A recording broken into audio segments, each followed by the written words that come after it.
I want to thank everybody at Malaprops for putting together this event. And also, they have been so supportive of this book and so supportive of me. It really is a community bookstore. It is the best independent bookstore anywhere. And I know there's people watching from all over the United States. And if you're thinking, no, my local independent bookstore is the best, that is great. I say yay, because I'm all about independent bookstores, and Malaprops is one of the greats at the very least. I also really want to thank the panelists who are doing this with me. They got this email from this crazy woman they'd never heard of who was like, I'm the North Carolina story, and I really want to do an event that brings together some of the Southeastern stories. And so here we are. We're going to go from North Carolina to South Carolina to Georgia to Tennessee. I'm really excited to hear about how everybody's story came about. I also wanted to mention that there are other authors from the anthology who are watching, which is really so cool. I would love it if you guys, if you are an author, give yourself a shout out in the chat. Say who you are and what state you wrote from and the name of your story, because it would be really cool if right before Q&A, Stephanie could read that out, and it would give people an even better idea of just the richness of this anthology. It's really a lot of fun. So a little bit about my story. I'm just going to talk about where the ideas came from and then read you a teeny bit of it. So I, as we said, live in Asheville, North Carolina. I was not raised here, but I've lived here for 17 years, and I really love it. It's a really unique place. But when I heard about, this idea of having an anthology with one story from each state, I knew I was up against the fact that not a lot of people, when they think about North Carolina, necessarily think about Asheville. We're way in the western part of the state. So a lot of people think about the eastern seaboard, which is about an 8-hour drive from here. A lot of people think about basketball, and you can have your disputes about who's the best basketball team, but neither of them is in Asheville. So I started thinking, what is a really very Asheville, very spooky place? And this is all going on in my writer's brain. So to make it very clear, my writer's brain is a lot smarter than my Melissa brain. So I'm going to tell you a story of how this all came together, and because some of it was really beyond me, how beautifully it did. But so I'm thinking spooky places, and there's a lot of spooky places in Asheville I could have chosen, but writer's brain was like, nope, this is it. So this is the Grove Park Inn. And you can see right away why I thought this might be a pretty cool place to set a spooky story. It's this big, huge, old hotel. It opened in July, in fact, of 1913. So it is 111 years old. And if you picture this at night, it's just meant to be, I feel like, to be haunted. And it's got, like these empty rocking chairs where you expect that you're going to find a ghost. And so I started picturing my character pushing open these doors, walking into the lobby. And imagine this lobby at night, imagine no people around. It's like walking into a different world, and all that stone inside. The best part of the lobby at the Grove Park Inn is they have these two huge stone fireplaces. And when I took these pictures on Monday, so this is the summer, the other one had a fire going, and there were all these people sitting in the rocking chairs in front of it. But when you see it empty like that, it just is begging for a haunting. And if there weren't people there, if this were night. So I started picturing a character walking through this dark, empty hotel. And you just see ghosts everywhere. And then I got to this room. And in my mind, we used to take our kids here when they were little. And so I knew this room was where I wanted to see a ghost. And what's particularly cool about it is if you look in that middle pane of the window, in the lower left-hand corner, there's a white building, and that is the elementary school that my kids went to. And I was like, my writer brain was like, this is where you are going to have somebody who just finished middle school at elementary school at Claxton Elementary School, is on their way to middle school. This is where she's going to meet a ghost. You want a ghost sitting on that couch. And the Grove Park Inn actually does have a ghost. She is known as the Pink Lady. She's apparently very friendly. You can stay in her room if you want. But my writer's brain, of course, was having none of that. it was very busy. So at the same time, it's thinking about spooky places. It's thinking, who is a famous haunt of Asheville? And where it went was a very tragic, famous death in Asheville. And this is Zelda Fitzgerald. So a lot of people, particularly the people who are maybe the age that are going to read The Haunted States of America, may not know who Zelda Fitzgerald was. But she was very famous, particularly in the 20s, in the days of the flappers and Prohibition, mostly famous for being married to F. Scott Fitzgerald. And F. Scott Fitzgerald is one of our great American novelists. He's probably best known for The Great Gatsby, which is one of my all-time favorite books. So here's writer's brain going ding, ding, ding, ding, ding.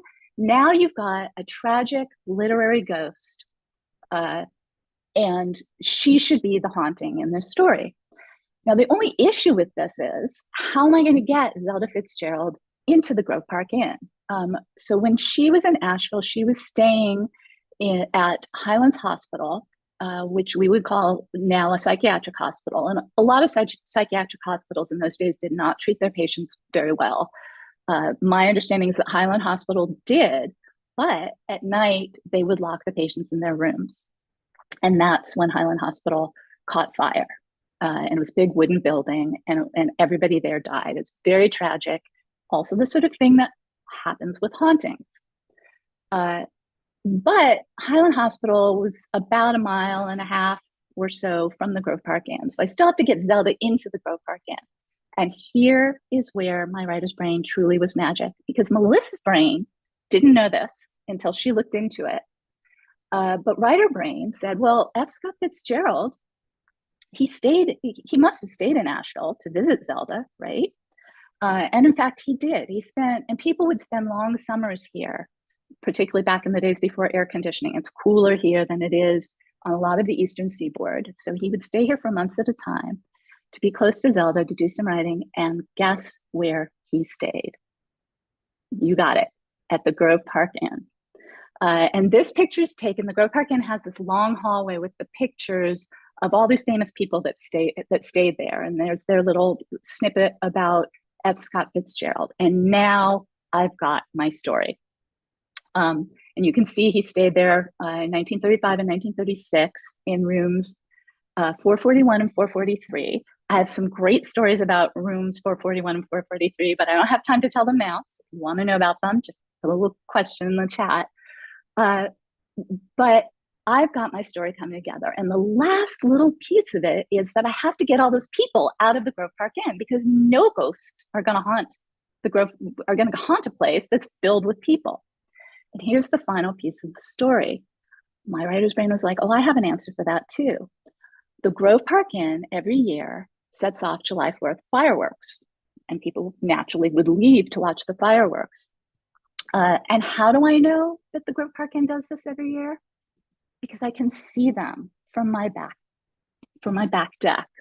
And this year they set them off on July 5th, because the city was doing it on the 4th. So July 5th, I heard the pop, pop, pop of the fireworks. I went out, I took this picture. This is 4 days before The Haunted States of America is being released.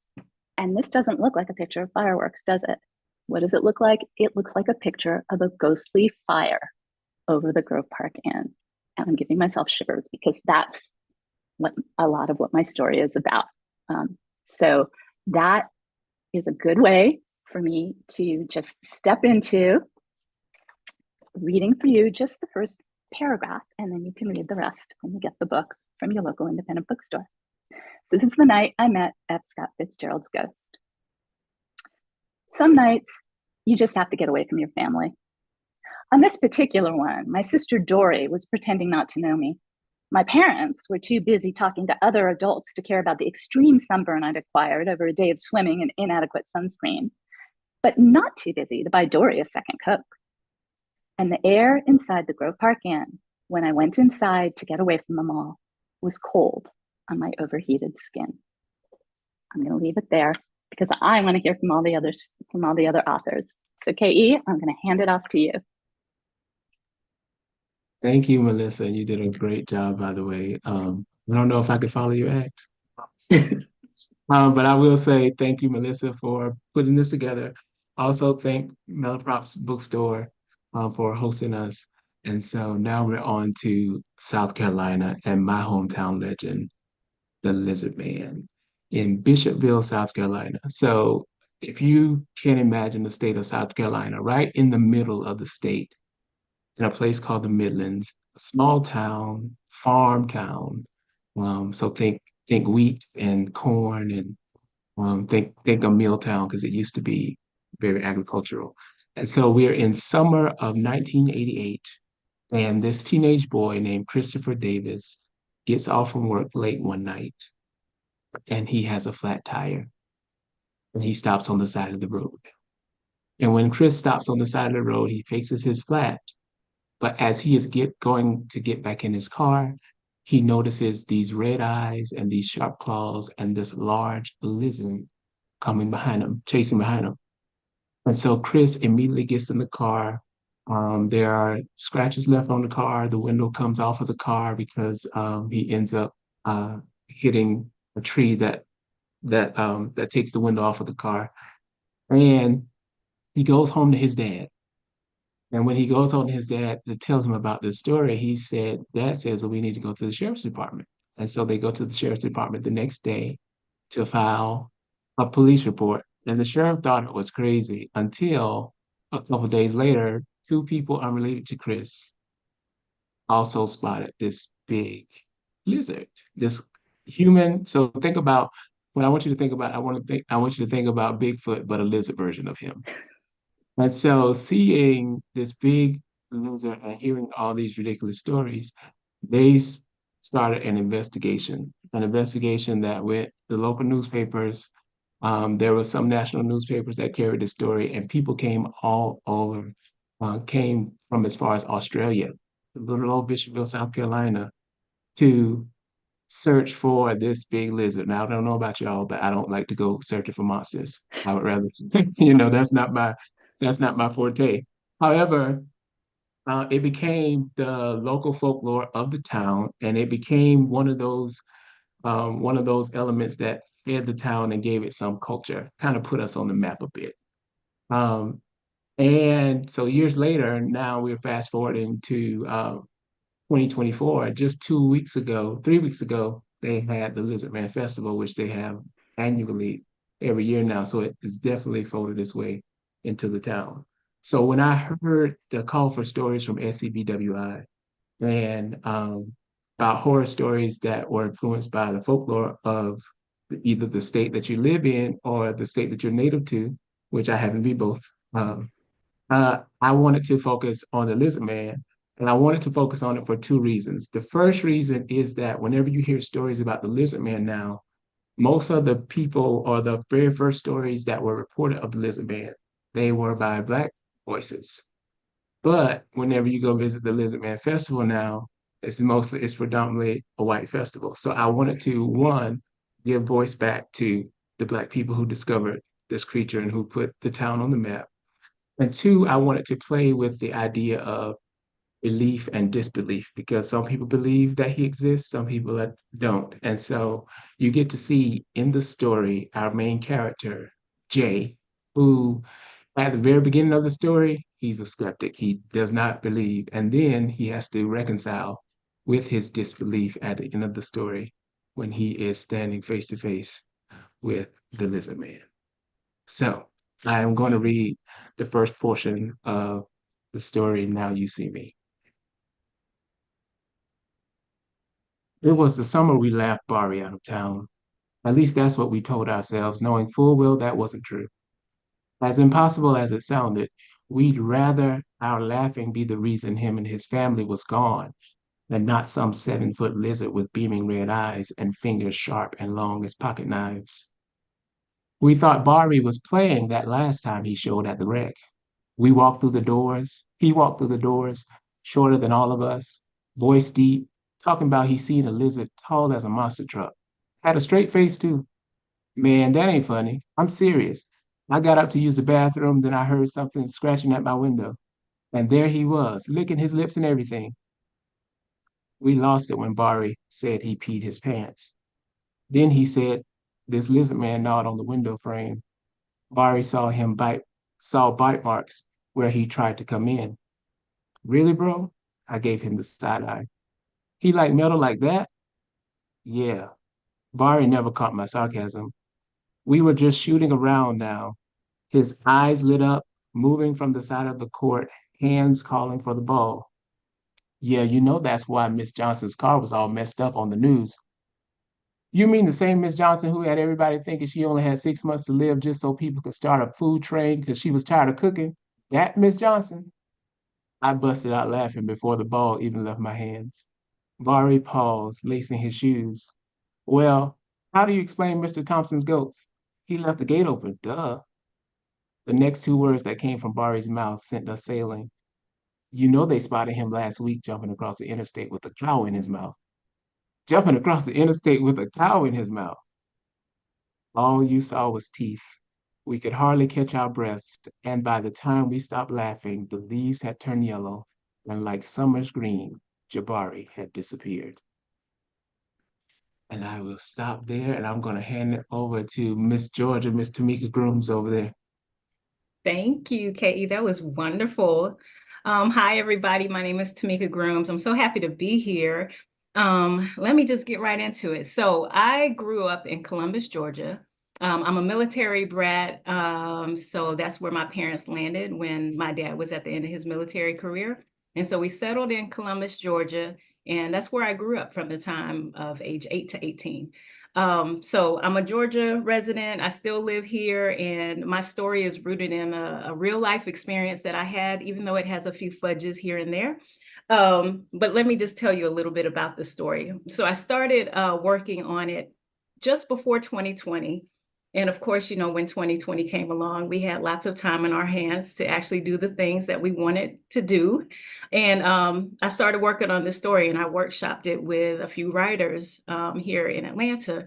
And two of the writers that I worked with were Jennifer Moore and Tanya Grant. And they really helped me get the story to where it needed to be. And so I decided to enter it into the Haunted, into the SEBWI book to be published, and it was selected. But the roots of my story.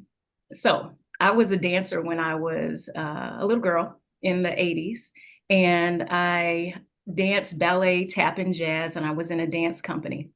And one of the things that was really unique was that I was one of the few Black girls in the dance company, Black kids. And so my story is really rooted in that experience and being in the Nutcracker. I was not the lead of the Nutcracker, but I did have many experiences being in that play. And so the story itself is rooted in the Springer Opera House, which is in Columbus, Georgia. It is supposed to be a haunted opera house. And one of the ghosts, because there's several from what I understand, but one of the ghosts that haunts the opera house is Edwin Booth. And he's the brother of John Wilkes Booth, who was the assassinator of Abraham Lincoln, as we all know. And so that family has a very long history of being in the arts and theatrical performances. The brothers were, there was a father that was an actor. And so Edwin Booth was an actor that had a long standing at the Springer Opera House. And so there's lots of stories of ghosts about, you know, with him, as well as other ghosts that move things around and steal things and like clothing and just move things around in the Springer Opera House. And so although I didn't experience that specifically, I did have an experience that inspired this story. And so I'm just going to go ahead and get into it. I encourage you to research Edwin Booth, you know, because he was the family member of the assassinator. And so there's lots of people that were affected by that act. There was a whole debate within that one family about the Civil War. And they had a family that was divided. There were people that were on both sides of the opinion of what the country should move towards. So yeah, research Edwin Booth. He's got a really great story. So I'll go ahead and read the first few paragraphs, and hopefully you'll learn more. All right. When it was first built in 1871, the Springer Opera House was the most beautiful theater in the Deep South, It was a place where performers came to be stars of Georgia's biggest stage, but it has a history twisted with ties to the Civil War and many mischievous ghosts, including the ghost of Edwin Booth, the brother of the man who assassinated Abraham Lincoln. It feels like a step back in time with decorated carpets, floor-to-ceiling curtains, and delicately painted walls that hush the sounds of theater goers before a performance. It holds a sweet, smoky smell that people call a sign of the spirits who still roam the theater to this day. There are stories about ghosts knocking over glasses and slamming doors. Costumes are moved or hidden from performers. There are even orbs of light floating in the dark. Everyone knew the Springer Opera House was haunted, but it was the caretaker who told Melissa about the ghosts in the peanut gallery. This is what eventually led to the Great Fall. The Nutcracker performance was our annual Christmas event at the Springer Opera House. I was so excited to hear the music during our rehearsals. It made me think of sugary sweets, candies, and cakes. This year, I was cast as Clara, the lead role in the play. But all the other dancers were jealous and whispered while they watched me dance. They had never seen Clara played by someone like me. Melissa was my arch nemesis in the dance studio. She was the ringleader who made sure I was on an island of my own while all the other kids laughed and danced together. They made fun of everything I did. One day, while I was practicing the grand jeté across the floor, I saw Melissa flip her blonde ponytail and whisper to the other dancer, "She looks like a fly in buttermilk." They all laughed, but it wasn't funny to me. I danced even better to prove them wrong. Rehearsal day was exciting. Dancers flooded the dressing rooms for a peek in the mirrors. The glowing light bulbs framing their faces made them feel like Hollywood stars. On the last night of the rehearsal, Miss Buchan burst into the dressing room to announce, "Dancers, there's been a malfunction with the lighting in the opera house. The engineer is working to get it fixed. Stay here until you're called." She turned on her toes to leave as fast as she walked in. That's when Melissa had a bright idea. And so that's what I'll share for now. And thank you for listening, and I will pass it off to Robyn. Yeah, once again, thank you, Melissa and Malaprops for organizing this. And it's been so nice to meet you, KE and TeMika. I'm so excited to see what you guys write next. So I am from Tennessee, and I'm from as far west in Tennessee as you can go, in Memphis. And when I heard about this call for haunted tales, I was thinking, well, you know, there's so many tales in Appalachia, which is far east, or there's the Bell Witch. A lot of people know about that in Nashville. So I started reading about them. And then I thought, you know what? I've grown up hearing tales. Like, maybe I should write what I know. And I just encourage anyone who is self-conscious about, you know, maybe not being able to write enough or whatever, just to write what you know, and it's going to turn out great. So in researching the Bell Witch, because I was like, maybe that's what I should write about, I was reminded yet again of something I really appreciate about lore and ghost stories. And, you know, when people are alive, they tend to favor certain people and maybe not like certain people. So why wouldn't they do that when they're dead? And I always appreciate ghost stories and lore where maybe there's a complicated ghost and sometimes they are really evil. The Bell Witch was too scary for me to write about anyway. I'm a chicken, but the Bell Witch is very scary.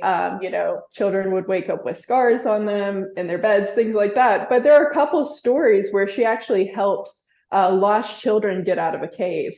And that's something I really appreciate, the complicated nature of humanity, even past death. So, you know, then I looked to Memphis tales I had heard about, and Ernestine and Hazel's cafe is just notorious and legendary in Memphis. For the story, I did change the name to Thermidine and Mabel's because I wanted it to be very fictionalized. What I wrote isn't like the legend necessarily, but it's very much inspired by it. So Ernestine and Hazel's, the building was built, you know, in the late 1800s, and it was a pharmacy for a long time. And then, the pharmacist actually invented Coppertone sunscreen, and he made it rich. He was good to go. And he ended up giving the building to two sisters, Ernestine and Hazel, in the 1950s. And they took it over and made a cafe. And it is incredible, the legends that walked through that cafe in the 1950s through the 70s. Blues, jazz singers that played at Club Paradise, just a few blocks down the road, would come to to Ernestine and Hazel's after playing sets. So people like the likes of B.B. King, Tina Turner, Aretha Franklin, Bo Diddley, they would all come and eat at this establishment. So when Club Paradise closed, Ernestine and Hazel's lost business as well, and it closed in the 1970s. But it was reopened in the 1990s, and that's when the ghost stories started coming. So employees have said that they hear footsteps upstairs sometimes. Everybody who's gone up there and taken pictures tends to see orbs. There's a really good Vice article from 2017 where a employee talked about her, 13 or 14 years working there. So the upstairs has its own thing, but I think the most interesting thing, and I think the thing that harkens to the Memphis music history, is the jukebox. So the jukebox is like nation renowned, and basically so jukeboxes, if you're a youngin listening, jukeboxes, they don't play music unless you put quarters in them. But this jukebox will periodically randomly start playing songs that relate to something that's being talked about in the cafe or to someone's lives, events in their lives without quarters being put into it. It has a mind of its own. And it's kind of speculated that maybe the sisters, Ernestine and Hazel, are in charge of the jukebox. So there have been people, for example, someone finalized a divorce one day, and then a song DIVORCE by Tammy Wynette started playing. Let's see. Oh, the day that James Brown died, it started playing I Feel Good, which is like incredible because he probably ate there. It's pretty awesome. And then there are kind of stories where people have felt comforted by the sisters. So this employee from the Vice article said, she had lost her son one day, he died, and she was, sad, the next forever, but she was sitting and crying and praying for God to send her a sign that he still cared about her. And a little baby bird flew, and she said she felt like someone was touching her shoulder and knew that it was Ernestine. And then a stranger from off the street came inside and, consoled her, went out, bought jewelry, didn't hear about the bird, and the necklace was a bird. So there's all these stories of how they took care of people, but also there's stories of like people being super frightened from upstairs and sometimes downstairs too. There's a story of an employee that had been working for 15 years, went upstairs and ran down, never returned to work again, and said, I can't talk about this, and never explained why. So this story really is a story about humanity, and maybe the image isn't as scary as others. I kind of am like, it's not as scary as others, but I do feel like the image in my story is very human, and it does pertain to, people favoring people, even when they're dead. And the other thought I had when creating this story was, well, what if the ghosts are helping and then the person doesn't want help? So a character in my story is a bratty kid who doesn't listen to anybody. And you see what the sisters do to teach him a little something. So I will read the first paragraph, and then I'm going to read another paragraph kind of mid-story that I think is fun. So. Take the trolley down South Main, and you'll find many cheerily painted historic brick shops and one grim building that peels black and blue. At night, a blood-red neon sign highlights the headless mannequin in its front window. The place is called Thermidine and Mabel's, and it's the most haunted cafe in Memphis. And then I'm going to skip to mid-story.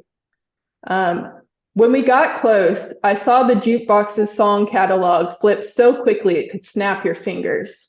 Without a quarter in sight, it landed on Go Home Boys by the Heirs of Rhythm and began to play among the loud chatter of the late night jazz crowd. I told Leon the sisters didn't want us there. He said they sounded like mamas. And we all knew Leon didn't listen to mamas. So that's the end. And it was also fun this was completely fictionalized. So it's fun to think of the Heirs of Rhythm aren't really a band, but I got to look at bands from that time and try to create names. And it was good to do all that research and remember why, I love the city that I'm from and all every city has hard things and good things. And that's something that was good to be reminded of. All right. Thank you so much, Robyn. I'm going to bring everybody up now. Thank you all so much. It was so great to hear you talk about your stories and to hear you read some. I know that from the chat and from listening that folks are eager to read the rest of your stories and the rest of this book now. So it was really great. So I'm going to start by actually going through, as Melissa suggested, and just pointing out some of the folks who chimed in who have other stories in the book. And then we'll get to some questions. And I'll remind folks if you have questions that you haven't typed in yet, go ahead and put those in chat or send us an email, and we'll get to those as we move on. People have come in from all over the country. I'm just going to read the folks who said specifically they're in the anthology, but if you chimed in earlier and you didn't mention your story, feel free to add that in the chat now, and I'll check back with you. So we've got Connie Van Hoven, and Connie's story represents Montana. The title is Snow Ghost with a Silver Whistle. Sounds great. And then we've got Sylvia Acevedo, and Sylvia's the author of the Wisconsin story. We've got Rochelle Morgan. Forgive me for any mispronunciations, y'all, since I can't double check them. Trying to guess correctly. Rochelle Morgan says hello from Oregon and wrote The Fort as Claire Giles. Maybe that's your pen name, Claire Giles. Wrote The Fort as Claire Giles. That's how maybe I'm reading it. Correct me if I'm wrong about that. So I think that's The Fort is the story. Bill Borders. The story is A Legend Resurfaces about Idaho's largest lake and perhaps Lake Monster. And then we've got Joanna Beaucaire. Joanna from Washington, D.C. Yay, D.C. ought to be a state. I'll get off my soapbox about that. And The Demon Cat of Washington, D.C. is Joanna's story. The titles alone, y'all, are pretty great. We've also got just a lot of huzzas and loves yous and hellos to all of y'all, and I'll send y'all copies of the chat after the fact so you can see all of those. And I'm just going through. There is a lot, so hopefully I didn't miss anything. If I did, please go ahead and send another note and we'll get back to that. So I'm going to go ahead and jump in. Connie has a question for everybody, and y'all can just kind of go around and answer this. Did the experience of writing a scary short story inspire you to write more? I'll start because it's been the longest since y'all have heard from me. I am not a horror person. I do not like to be scared. Weirdly enough, I, before this, wrote a book about a zombie apocalypse, a short story that has been published. So I try to put a lot of humor into stories that are scary, if it's a sort of a scary topic. This has inspired me. I loved reading all of the stories in here, and it made me realize the humanity that you can find in scary stories. So I would do this again in a heartbeat. So I would say yes, in that it did inspire me to want to write more horror stories, because I know that I knew of the Lizard Man, but now it had me going down this whole rabbit hole of what else from South Carolina that I could focus on, and even turn it to a novel one day because the research process was really fun because just like Robyn, I did research from my story, and so I went and I found articles from 1988 when the Lizard Man surfaced, and some of those headlines end up in the story. And so just that whole process inspired me to want to write more. So I absolutely love horror and scary stuff. Absolutely love it. And I think it kind of balances out like my love for picture books as well. You have to have a little sweet with the other things as well. But yeah, I have lots of scary stories inside of me. I think my nature as a risk-averse person kind of brings them out even more. So I walk down the street and see all kinds of horror things going on. But yeah, so I think there's going to be a lot more horror coming from my side. So.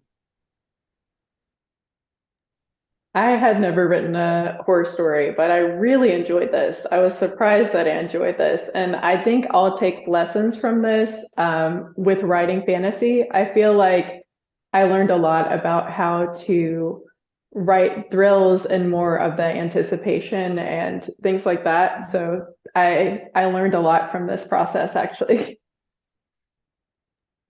Excellent. Thank you all. I've got to say, TeMika, you and I are kindred spirits because I am also risk averse and I also love horror. And I've never heard I've never heard anyone pair those two things before. So yeah, I totally feel that. And also I'm also though a little bit of a scaredy cat, right? Like I enjoy horror, but oftentimes I'll get to a point where I'm like, oh yeah, I need to unsee that one.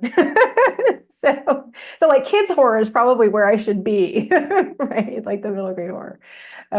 Okay, so we do have some more questions. We also have some more authors from the anthology chiming in. So let me get back to those folks. Wendy, I'm going to take a shot at your last name and you can make fun of me in the chat. Boyotograph. Maybe it's Boyotograph because there's some extras. It's a beautiful name with many vowels. And I'm sure I'm not getting it right, but Wendy, thank you. Wendy wrote the Michigan Triangle in the anthology. Let me scroll down just a little bit. Again, just picking out those questions because I think we had one more. Yes, B.H. Skelly. Billie Holiday Skelly from Kentucky wrote Knowing and Not Knowing. Love that. All right. And Wendy, also yay for living horror. Thank you, Wendy. Okay, so let's go back through the questions. And so let's go to Ebony, who asks, tell me more about your favorite character in your story and what makes them stand out.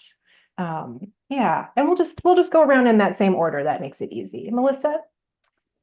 Boy, it's hard to choose a favorite character. I really loved the narrator. I sometimes write in first person, but usually I don't. And this one I did. And I know I didn't read for very long, but I just, hopefully I give you a little flavor of her voice. She's really funny. She is not someone who's going to back down when she sees a couple of ghosts. So even though Zelda and F. Scott Fitzgerald were kind of cool, I'm going to go with my 12-year-old narrator, Annabeth. So I have two actually because I think my protagonist is fun or he's my favorite because consider me a sadist, but I really love taking him through the process of going from disbelief to belief. But he's really funny. He has a really, as you could tell from the part that I read, he has a really big sense of humor. And so I really enjoyed writing him. Also, the character who we don't see, Miss Johnson, the one who lied and said she only had 6 months to live so that people could bring him food. So that was also, those were my two favorite characters, I would say, in the entire story. So my favorite character is the protagonist. You heard a little bit about her voice, and you didn't really get to see the other characters when I was reading it, but you caught a hint of her defiance and her spunk, and like she was really determined to do her best and to outwit her nemesis, which is Melissa.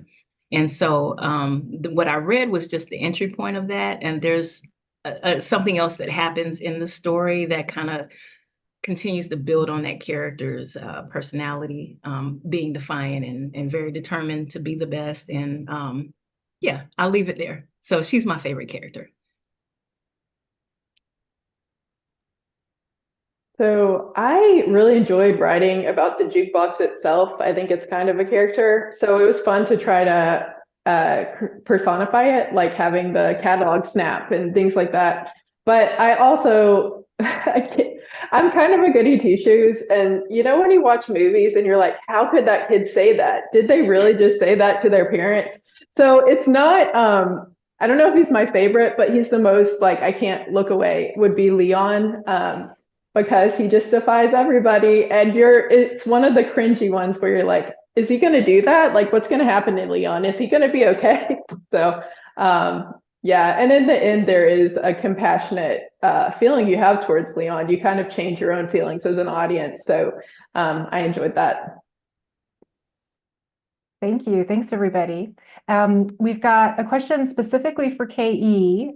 This is Ebony again, who says, what was your process of making sure the unique horror elements in your story were suitable for this younger audience? Ooh, Ebony, that's a tough question. I would say, what I try to make sure is that any I would say violence or act of, say, because there's some scratches that we see, or there's some things that they happen off the page. So keeping the things that are not age appropriate kind of off the page, and having your young reader bridge a gap, use their imagination. Because the way that I wrote the story is very episodic. So it's written in 4 episodes. And in every episode, you get to see clues, and I leave you clues as to what's happening, and the young readers actually put it together themselves instead of being so graphic and showing them any act of violence. Excellent. Thank you, Katie. I'll go ahead and open that up to everybody else if you'd like to speak to that, making things scary in a kid-appropriate way. Yeah, I was hoping you'd say that, Stephanie, because I wanted to hear everybody answer that, because that was really one of top of mind for me because like I said, anything scares me. So, and I'm an adult.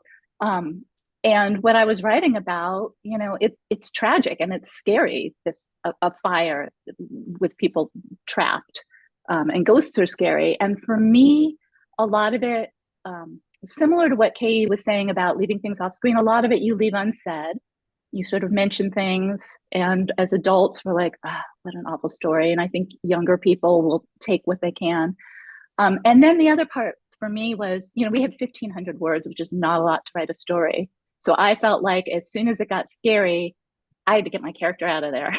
and so we didn't linger, was the other piece of it. Yeah. TeMika. My story didn't have a lot of like real scary moments. It's a ghost story. It's not violent. The challenge that I had was writing about race and history and the Civil War, and how to kind of approach that in a way that was age appropriate as well as honest, especially since it was a story that was rooted in my own experience. Like I said, it had flubs in it, so there was some embellishment that I did, but it was rooted in a true story. So that was really my challenge. And so history can also be scary. So we also just have to find a way to be honest, and it is fictionalized. So how I was struggling with how to bring all of those things out. So yeah, that was my challenge. It wasn't violence, but it was more truth telling for me. Yeah. So one thing I did was, mine's from a first person point of view, and right off the bat, the narrator says when I was 12 years old, so we know that he survived. I think sometimes if kids know that someone survived, it's helpful.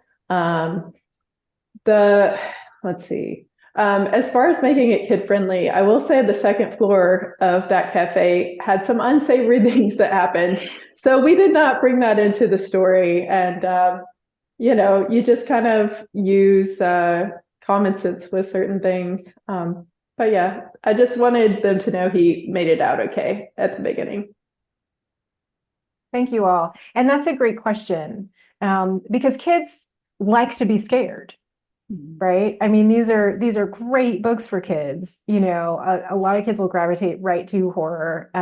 And so doing it well, so that it's scary, but not damaging in some way. I imagine that it's not the easiest thing to do, but I think y'all have pulled it off really well. So kids can get those scares and walk away with just feeling the fun and the exhilaration of it. Without anything else. So thanks for that. Yeah. I even loved being scared as a kid. I used to love to watch like old black and white horror movies and stuff growing up. Okay, so another little add-on from our authors. Sylvia Acevedo added that Wisconsin story is the Wailing Women of the Seven Bridges, La Llorona de los Siete Puentes. Thank you, Sylvia. So now we've got a question from Trinice, who says, did you learn anything new about your state's culture and lore in developing your stories? Excellent question. It is such an excellent question. Well, like the other authors, I did some research. And yeah, I mean, you can't help but learn sort of, it's really cool to know that there's this building that I can see from my house that I never really, I'd been in it. I thought that was cool. But it's really amazing to start to learn about not just that hotel, but F. Scott Fitzgerald and what that life was. And then that led me to Zelda Fitzgerald and sort of this, I didn't know, there was a psychiatric hospital in town. So because mine was so rooted in history, that was most of what I learned was more history than the current culture of Asheville, which is not super ghost-like. Did the thing where I was muted, sorry. Although we do have ghost tours in Asheville that are very popular, and people are super into, if you haven't been to Asheville, if you're into people are super into the ghost stuff around here. Yeah. K.E. I would say what I learned was how big of a deal the Lizard Man was during his time, because growing up in Bishopville, South Carolina, you would always hear people talk about it and you think it was your thing. Like it's just a thing of the town that you talk about. But as I was doing my research and seeing people, like I said, come as far from Australia, come as far from Australia to get to Bishopville and to actually go and look for the Lizard Man and to see the clippings in the paper, and also coming across an episode of Unsolved Mysteries and the show on Sci-Fi Channel and all this, and so seeing him featured and seeing the hometown featured, and also seeing some people who they're older now because you were a kid when you met them, but they are older now, and you see them and you be like, oh shoot, those are my people right there. So it was pretty cool making those connections and seeing where everything fell on the timeline of things. But yeah, that's what I say I learned. That it was a small event for me, but it was big for everybody else.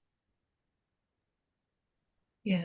So for me, I actually learned more about the Springer Opera House and the actors there who were the ghosts after I wrote this story, because I had to get it out on the page first, since I was writing from my own experience and then fictionalizing it. But I needed the actual historical facts and real things to shore the story up and make it more substantial. But I learned about the origins of the Booth family, and that they were all actors and how they dispersed across the states. I learned about the impact of the Civil War. I learned about the impact of of the assassination on that family and how it divided them, and the reasons why they were on different sides of, the issue. It was really interesting, and I enjoyed doing the research. I didn't have that when I wrote the story, but I learned so much about the Springer Opera House, as a part of writing this story. So it was great. So, I mean, everybody knows that Memphis is a great music city. There's so much history there. And I just enjoyed looking at the photos of that time from Club Paradise and from Ernestine and Hazel's. And just, it's amazing how many legends had come through our city. So I had never seen those pictures before. And also, I had heard of Ernestine and Hazel's. I'd heard kind of the lore, but I didn't realize how important it was to that time, like from the 1950s to the 1970s. And when you're looking at history with cities, there are very hard things. Memphis has some hard parts of our history. So this story does, like, the reason that Ernestine and Hazel's was such a big deal is, it was during segregation, and that was one of the only places where Black people could go to eat after they performed at Club Paradise. So just reckoning with that and sitting with that, as well as all the wonderful things that happened in those walls as well. So Great, thank you all. And I'll just echo something in the chat, which is that all of the answers are really great and interesting. And it's so, the neat thing about this book is, yes, it's scary stories for kids, but the fact that it spans the entire country and gives the readers a taste of, each of the states and DC and Puerto Rico is just really cool. And you're all obviously, and I know all the other authors as well are obviously approaching that with such thoughtfulness, around looking at the places where you live in a broader sense. So I think that's wonderful. Really appreciate it. So we are actually at the top of the hour. The time has really flown. We do have a few more questions. Thanks primarily to Ebony, who is just on it this evening. And thank you, Ebony. Can't get to all of the questions. So here's what I'd like to do. I would like to throw out two and let you all pick which one you would like to answer. So, because one of them asks you to come up with something on the fly that may, that may not be available to you. So, so the first one to choose from is, do you have any favorite lines or passages that you'd like to share with us? So you can pick a favorite line or passage. And then the second one is, what's your favorite part of being involved in this anthology as opposed to writing a novel with just your name on the cover? Is that too much pressure asking you to choose? We can just run a little longer if you want to do both. I was just thinking. I can choose. I don't know if this is my very favorite, but I was hoping to read a little bit more than I got to read. So I'm just going to read where the haunting starts. He was lounging on a cream-colored couch, the kind my mother says not to touch or I'll get it dirty. I didn't see him at first. I was busy looking at the lights of downtown Asheville, scanning the rooftops for the white rectangle that was my school. Looking for something? A cold breeze that smelled of beer drew my attention away from the window and toward the man on the couch. I knew better than to talk to a strange man who smelled like beer, but I was in no mood for making good decisions. None of your business, I said. Oh, but it is my business. He stood up and walked over to me. The way the lights from outside hit him, he looked pale and not quite there. So I just wanted to get a little bit of F. Scott in there. He was fun. Nice. Yeah. Spooky. Yeah. Do you have a passage, or do you want to talk about being in the anthology? I think I'm going to talk about being in the anthology. What was the question in full, so I can So the answer? full question, let me go back. What's your favorite part of being involved in this anthology as opposed to writing a novel with just your name on the cover? I think it's I think it's something that's already been said on the call, but just seeing everybody else's slice of horror and their horror stories in the United States, and also seeing how brilliantly talented people are, and seeing how they approach humor, not humor, horror, and bringing humor in there, like Melissa said, just leveraging that humor. So it's just seeing everybody's process, I think, and not being pressured to have to come up with a book this size yourself. You just, you're just in control of your little small slice of the book. Right. Great, thank you. TeMika. Oh, did TeMika freeze? I think TeMika might have frozen. Yep, okay. I'm sure she'll probably be back before we finish up. That happens sometimes. So Robyn, we'll go to you. Yes, so I've always been a huge fan of folklore. My grandpa told amazing family stories where you don't know if it was real or not, kind of like a big fish deal. So I just enjoyed hearing the lore and stories from all these different cities and places. And also, I think we're just better for hearing so many different stories. I think it makes us better humans to hear different stories like this. So I'm so happy to be a part of it. And I couldn't write a book this rich by myself because I only have one experience, right? So that's what I love about it. Thanks, Robyn.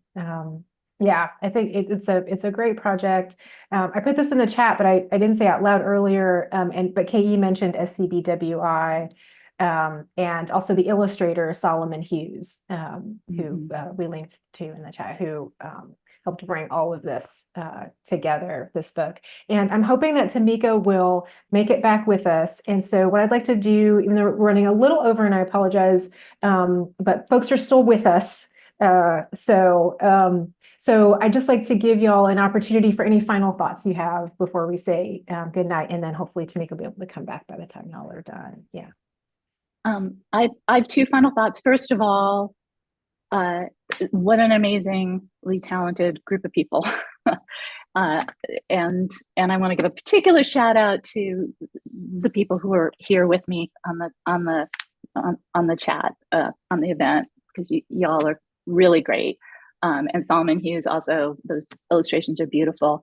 And the other thing that I just wanted to leave with is SCBWI, if there is anyone out there who writes or illustrates for young people, you don't have to be published. This is an organization that has people who are really famous and people who haven't been published at all. And you should join because it is, what an amazing opportunity. You could end up with a short story in an anthology, and that's pretty special. So. Yeah. Very cool. Yes, and I was gonna echo that too, because this was actually being in this anthology was one of the first works that I had under contract before I had even had books under contract. So echoing that, kudos to Solomon because he definitely did a great job on the illustration, the cover, everything. I don't know if y'all noticed on the cover, but the foil eyes that glow in the light is really cool. So and thank Melissa for putting this together, and Malaprops again.